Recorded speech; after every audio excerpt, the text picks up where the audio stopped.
యాక్చువల్గా మేము 2000లో వినాయకుని స్టార్ట్ చేసినప్పుడు మేము 500 అట్లా వేసుకొని చేసాం మేడం. 10th క్లాస్ అప్పుడు ఉండే 500 చేసుకొని స్టార్ట్ చేసాము. అప్పుడు కాలనీ వాళ్ళంతా సపోర్టు, ఒకరు వినాయకుని ఇప్పడం, ఒకరు చేయడము, ఒక వేసుకొని చిన్న విగ్రహాన్ని పెట్టుకున్నాం మేడం. హైదరాబాద్లో అప్పుడు లడ్డు 2-3 వేలు 4 వేలు పోతుందంటే అప్పుడు ఎక్కువ మేడం. ఒక 5-6 వేలు పోతుందంటే ఎక్కువ. మేమేం చేసామంటే 10 రూపాయల టోకెన్ పెట్టాం మేడం, అందరికి అవైలబుల్ ఉండాలని. ఆ 10 రూపాయల టోకెన్లో మా కాలనీలో ఒక సభ్యుడికి వచ్చింది మేడం. ఆ టోకెన్లో వాళ్ళకి ఒక కొడుకు పుట్టాడు మేడం నెక్స్ట్ ఇయర్. సో అప్పటి నుంచి నమ్మకం ఎక్కువైపోయిందండి లడ్డు మీద, ఇంకెక్కువ నమ్మకం ఎక్కువైపోయింది అనమాట. ఎవ్రీ ఇయర్ అట్లా అట్లా లడ్డు చాలామంది కొన్ని మంచి పనులు అయ్యాయి మేడం. నేను ఒక 2 టైమ్స్ తీసుకోను మేడం. నేను లండన్ పోయి వచ్చాను, మా తమ్ముడు కూడా తీసుకొని లండన్ పోయి వచ్చారు, మా ఫ్రెండ్ రాజ్ కుమార్ కూడా లడ్డు తీసుకుని ఆయన లండన్ పోయి వచ్చారు. అంటే ఏంటి ఇక్కడ ఇబ్రహీంపట్నం గణేష్ ని మనం లండన్ గణేష్ కూడా అనొచ్చు మేడం. అంటే ఫారెన్ గణేష్ అనొచ్చు మేడం. మా కాలనీలో మేడం అందరు ఆల్మోస్ట్ ఫారెన్లో ఉన్నారు మేడం. ఆస్ట్రేలియాలో, యూఎస్లో, యూకేలో అక్కడ ఉన్నవాళ్ళు కూడా, కాలనీలో ఉన్నవాళ్ళు కూడా చాలా సెటిల్ అయ్యారు మేడం. ఇది ఒక నమ్మకం మేడం ఇక్కడ చాలామందికి. ఇక్కడ వచ్చి ఒకసారి దర్శనం చేసుకున్నా కూడా మంచి అయితే అని చాలామంది మాకు చెప్పినారు మేడం. యాక్చువల్ ప్రత్యేకతలు ఏంటంటే మేడం, లాస్ట్ టైం నుంచి మేము హోమాలు చేసాం కదా మేడం, హోమాలలో కూడా ఓము, స్వస్తికు, శివపార్వతులు, మళ్ళా హోంలో మన శంకరుడు, గణేశుడు, మళ్ళీ హనుమాను, ఇవన్నీ రూపాలు కనిపించాయి మేడం. మేము ఫోటో షూట్ చేసినప్పుడు ఆ రూపాలు కూడా వచ్చాయి మేడం. ఇక్కడ చాలా అద్భుతం ఉంది మేడం. ఏదో ఒక మహిమలాగా ఉన్నదని మాకు ఒక నమ్మకం మేడం. అందుకే దేవుడు ఇంత పెద్దగా పెట్టించుకుంటున్నాడు మేడం, ఇన్ని కాన్సెప్ట్లతో పెట్టించుకుంటున్నాం మేడం. ఇలా డిఫరెంట్ కాన్సెప్ట్స్ చెయ్యాలన్న ఆలోచన ఎందుకు వచ్చింది అసలు మేడం? మేము కూడా అప్పుడు వినాయకుడు పెట్టేస్తే ఒక యూనిటీగా జమ అయిపోయి మంచిగా ఫ్రెండ్స్తోని హంగామా చేసుకుంటా పూజకంతా పట్టించుకునే వాళ్ళం కాదు మేడం. మాకు కూడా మధ్యలో నుంచి పూజా భావం వచ్చింది మేడం. అంటే తెలవంగా తెలుస్తుంది అంటగా మేడం, చేయంగా తెలిసింది మాకు కూడా. వినాయకుడి మీద భక్తి ఎక్కువైపోయింది మేడం. అరే ఇది కాదు, మనము భక్తితో పాటు మంచి పూజ చేయాలి, ఈ హంగామా డీజేలు, ఈ డ్యాన్సులు ఇవన్నీ పెట్టినాం మేడం. మేము కూడా పెట్టలేదు అనొద్దు, ఇవన్నీ చేసి ఇది కాదు, మనకు ఒక ఏజ్ వచ్చింది, మన నుంచి ఒక పిల్లలను కొద్దిగా నేర్చుకోవాలంటే మనం ఇంత పైసలు ఖర్చు పెడుతున్నాం మేడం. మేము మోర్ దెన్ 20 to 30 lakhs ఖర్చు పెడతాం మేడం. మనం ఏం నేర్పుతున్నాం సమాజానికి ఒకటి చూపియాలి. ఇబ్రాహీంపట్నం నుంచి ఒక ప్రత్యేక చూపించాలి. హైదరాబాద్ పెద్ద గణేశుడు చూపించినారు, బాలాపూర్ లడ్డు ఫేమస్ అయింది.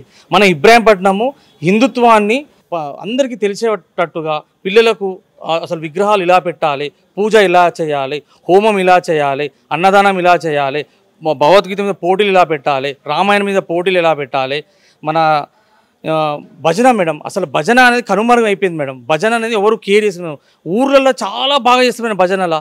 హైదరాబాద్లో ఇన్ని మండపాలు ఉన్నాయి మేడం. నేను ఇలా గూగుల్ బ్రౌజ్ చేశాను మేడం, 1,00,000 మండపాలు ఉన్నాయంట మేడం హైదరాబాద్లో. 1,00,000 మండపాల్లో చాలా తక్కువ మేడం భజనలు చేసేది. కానీ అదే 1,00,000 మండపాలు మీరు ఊర్లలో తిరగండి మేడం. ఈ మీడియా, సోషల్ యూట్యూబర్లు చాలామంది మేడం పోయి ఆగమాన్ చేయగానే అక్కడ పెడుతున్నారు విగ్రహాలు, వివిధ రూపాలు మేడం. వినాయకుడికి చీర కట్టిస్తున్నారు, బాహుబలి వేషం వేసేస్తున్నారు. ఇవి కాదు మేడం, వినాయకుడు అంటే కూర్చోవాలి మేడం. కూర్చొని ఒక లడ్డు చేతిలో పట్టుకొని మనకు ఆశీర్విస్తున్నట్టే వినాయకుడినే పూజించాలి మేడం. చాలామంది బ్రాహ్మణులు చెప్తున్నారు మేడం యూట్యూబ్లలో, కానీ ఎవరు పట్టించుకోవట్లేరు మేడం. పట్టించుకోవాలి. అసలు సిటీలో కాదు మేడం చేసేది, ఊర్లలో రండి మేడం. ఊర్లలో భజన, వినాయకుడి మీద భక్తి, పూజలు చాలా బాగుంటాయి. అవి చూపించమని మేడం యూట్యూబర్లు అందరినీ. హైదరాబాద్లో ఆగమాన్ ఏంది మేడం, ఆగమాన్ మేము కూడా చేస్తున్నాం మేడం. ఆగమాన్ అంటే ఒక జోష్ రావాలి కంప్యూటర్ జనరేషన్ పిల్లలకు. ఆ జోష్తో పాటు మనం ఒక వెరైటీ చూపించాలి. మేము కూడా ఆగమాన్ చేస్తాం మేడం. దాంతోపాటు మేము అనకాపల్లి బ్యాండ్ని లాస్ట్ టైం చూపించినాం మేడం. ఈసారి ఆగమాన్తో పాటు మా ఇబ్రాహీంపట్నం పోయినసారి మేడం భజన మరియు అన్నదాన కార్యక్రమం అంటే ప్రతి ఒక్కరు చేస్తారు మేడం. కానీ ముగ్గుల పోటీలు మేడం కనుమరుగైపోయింది. ముగ్గుల పోటీలు కూడా చూపించాం మేడం. భగవద్గీత, రామాయణం మీద ఇవన్నీ చూపించాం మేడం. ఇవన్నీ కనుమరుగైపోతున్నాం మేడం. ఊర్లలో జరుగుతున్నాయి మేడం. మేము ఊర్లలో వచ్చి చూడండి మేడం. అందుకే మీరు ఎక్కువ 1,00,000 మండపాలు హైదరాబాద్ ఉన్నాయి మేడం. ఒక 50,000 మండపాలు తెలంగాణ చుట్టూ ఉంటాయి మేడం. అవి చూపిస్తలేరు. ఇది చూపించాలి ప్రజలల్లో. ఈ భక్తి భావన ఈ యూత్లలో పెంచాలి మేడం. ఇవి పెంచితేనే మనకు ప్రతి ఒక్కరికి తెలుస్తుంది. అది మా ఇబ్రాహీంపట్నం నుంచి ఒక పేరు రావాలి. హైదరాబాద్లో భారీ గణనాథుడే కాదు, బాలాపూర్లో లడ్డూయే కాదు ఫేమస్, ఇబ్రాహీంపట్నంలో కూడా ఇలాంటి భజనలు, పూజలు ఇవన్నీ చేస్తారని రావాలనే ఉద్దేశంతో మా కమిటీ మెంబర్లు అంతా డిసిషన్ చేసుకొని చేశాం మేడం. వన్ మోర్ క్వశ్చన్ అండి. Thank you madam.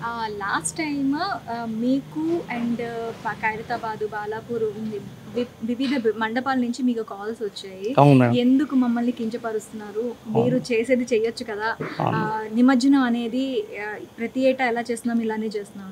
ఆ కాన్సెప్ట్ ఎందుకు వచ్చింది అసలు మీకు మైండ్లోకి? ఆ కాన్సెప్ట్తో ఎందుకు ముందుకు వెళ్ళారు? మేడం వాస్తవం చెప్పాలంటే మనం ఖైరతాబాద్ని బాలాపూర్ని విమర్శించకూడదు మేడం. వాళ్ళు అంత పెద్ద పెట్టడం వల్లనే ఈ యొక్క యూనిటీ అనేది ఏర్పడ్డది మేడం. బాలాపూర్ లడ్డు ఫేమస్ వల్లనే ఇంత అయింది మేడం. కాకపోతే కొన్ని సజెషన్స్ మాత్రం అంతే, విమర్శించొద్దు మేడం. మన హిందుత్వాన్ని మనం విమర్శించుకోవద్దు. మా సజెషన్ ఏంటంటే మేడం, మనం ఇంత మంచి పూజలు చేస్తాము, ఇంత మంచిగా రోజు కొట్లాడి దేవుని దర్శనం చేసుకుంటాం మేడం. లాస్ట్ డే ఆ మురికి నీళ్ళలో వేయడం అనేది మా ఇబ్రాహీంపట్నంలో మా యూత్ అసోసియేషన్ మేము ఎప్పుడు చిన్నప్పటి నుంచి బాధపడుతున్నాం మేడం.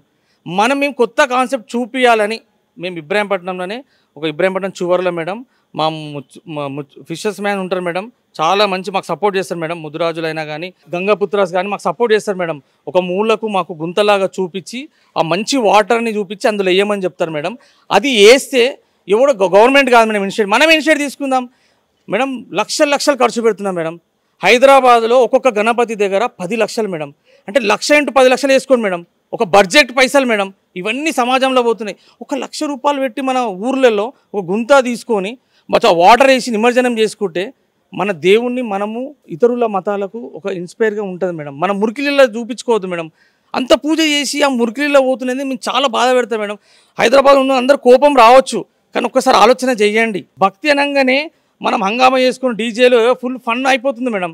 కానీ కాదు, మన హిందుత్వం ఉంది, ఇది నేర్పాలనే ఉద్దేశంతో మేడం మేము భజనలు నిమజ్జన కార్యక్రమం ఎలా చేయాలి, మన తెలంగాణ ఫోక్ను కూడా పైకి తీసుకోవాలి. తెలంగాణ ఫోక్ కూడా పెడతాం మేడం. మా దగ్గర సినిమా పాటలు ఉండవు మేడం, డీజేలు ఉండవు మేడం, కానీ తెలంగాణ ఫోక్ సింగర్స్ చాలామంది ఉన్నారు మేడం. మా దగ్గర మధుప్రియ చాలా వచ్చారు మేడం, తేజుప్రియ వచ్చారు మేడం, క్లెమెంట్ అనే వచ్చారు మేడం. ఈసారి మా గణేశుని దగ్గరికి రాహుల్ సిప్లిగంజ్ గారు ఆస్కర్ విజేత అయినందుకు వారిని పిలిపించి సత్కరిద్దామని అనుకుంటున్నాం మేడం. మా కమిటీ మెంబర్ సభ్యులు డిసిషన్ మేరకు ఆయనను పిలిపించి సత్కరించి ఈ యొక్క తెలంగాణ సంస్కృతిని కూడా ముందుకు తీసుకెళ్ళాలని మా తపన మేడం. అంతే madam. Thank you very much అండి. చూసారు కదా, విభిన్న రూపాల్లో అంటే విభిన్న థాట్స్తోని ముందుకు వస్తున్నారు ఇబ్రహీంపట్నం గణేష్ మండపం మహేష్ గారు. సో ఇది ఇంకా ఇన్స్పిరేషనల్గా మరిన్ని కథలు, లాస్ట్ ఇయర్ రామాయణంకి సంబంధించి, ఈసారి శివ పరివారం శివ కుటుంబానికి సంబంధించి స్టోరీస్ చెప్పారు. ఇంకా ఇలాంటి స్టోరీస్, ఇలాంటి కథలు పిల్లలకి అంటే ఇలాంటి వినూత్నంగా చూపించాలని కోరుకుంటున్నాం. థ్యాంక్ యూ అండి. Thank you very much.